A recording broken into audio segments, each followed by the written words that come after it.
कक्षा 9वीं के सभी विद्यार्थियों, अब होने वाली आपकी बल्ले बल्ले, क्योंकि वार्षिक परीक्षा का अपन साइंस का पेपर समझेंगे जो परीक्षा हाल में आपको देखने को मिलेगा। और अच्छे नंबर चाहिए ना तो ध्यान से समझ लीजिएगा।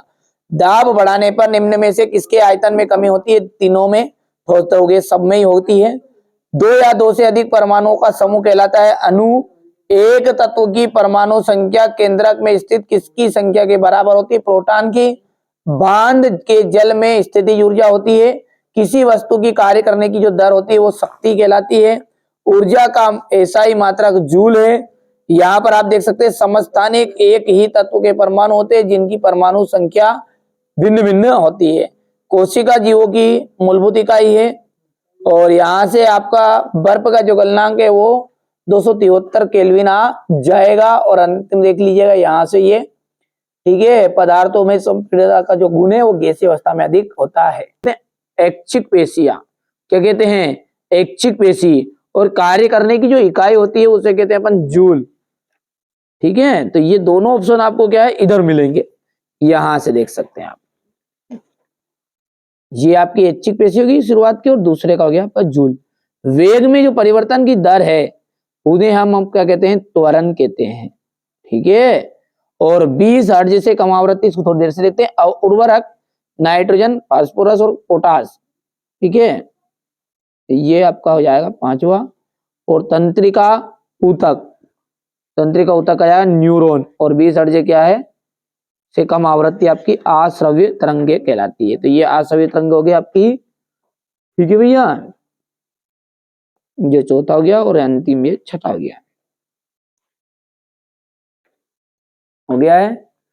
चलिए आगे बढ़ते हैं और अगला देखते हैं। यहां पर से एक वाक्य में उत्तर। कड़कनाथ किस जंतु की नस्ल है? कड़कनाथ जो है मुर्गी की। आत्मघाती थैली किसे कहते हैं? लाइसोसोम को। लाइसो जड़ों से जल एवं लवणों का संवहन किस ऊतक से के द्वारा होता है? तो ये होता है आपका जाइलम के द्वारा।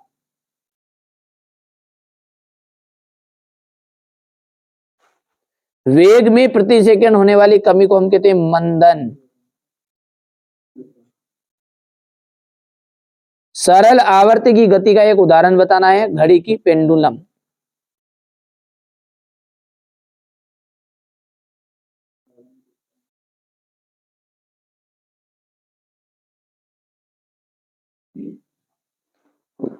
गोखरू, गाजर घास, मोथा, ये क्या है? आपके खरपतवार के उदाहरण है।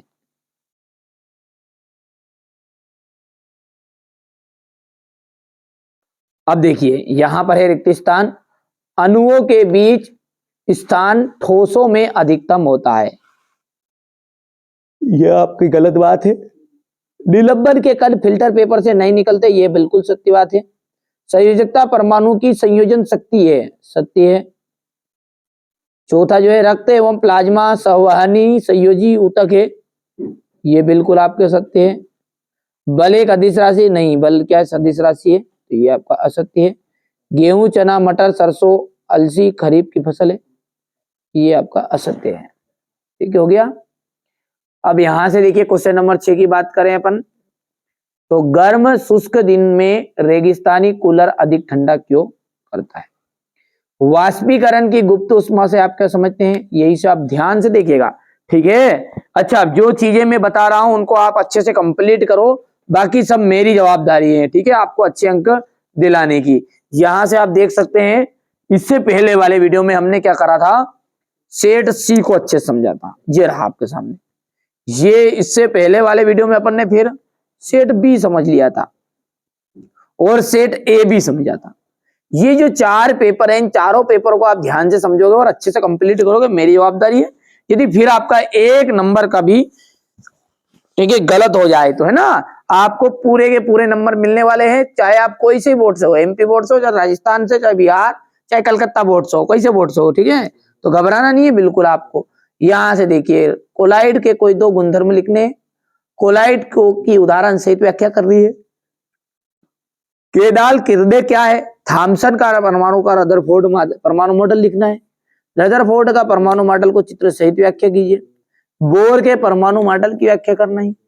हृदय की पेशी का नामांकित चित्र बनाना है। यहां से आप देख सकते हैं ये क्वेश्चन नंबर आपका 12 है। यहां से देखिए, तो बढ़िया से ध्यान से समझना है, अच्छे से तैयारी करनी है, ठीक है। असमान गति को परिभाषित कीजिए।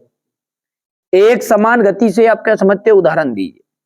बल का एसआई मात्रक, घर्षण से क्या हानियां है, ठीक है। द्रव्यमान और भार में अंतर बताइएगा। न्यूटन का सार्वत्रिक गुरुत्वाकर्षण का नियम बताना है। उत्प्लावकता से आप क्या समझते हैं, गुरुत्वाकर्षण के सार्वत्रिक नियम का क्या महत्व है, अर्धसूत्री विभाजन क्या है, लाइसोसोम को कोशिका की आत्मघाती वाली थैली क्यों कहते हैं, ठीक है। आप तो ध्यान से करिए, मैंने बोला ना पूरा सॉल्यूशन, इनका सॉल्यूशन कराने की जवाबदारी मेरी है। अगले वीडियो में हम इनका सॉल्यूशन करेंगे, तैयार हो रहा है, 2 से 3 दिन लगेंगे। यदि आप हो सकता बाद में देख रहे हो, ठीक है, ये वीडियो, तो आप जब तक सॉल्यूशन डल चुका होगा एक बार प्ले लिस्ट को चेकआउट जरूर कर लीजिएगा। अणु एवं परमाणु में अंतर, डाल्टन के परमाणु सिद्धांत के 3 अभिग्रहित लिखिएगा। जंतु कोशिका का नामांकित चित्र, ठीक है, एक पादप कोशिका,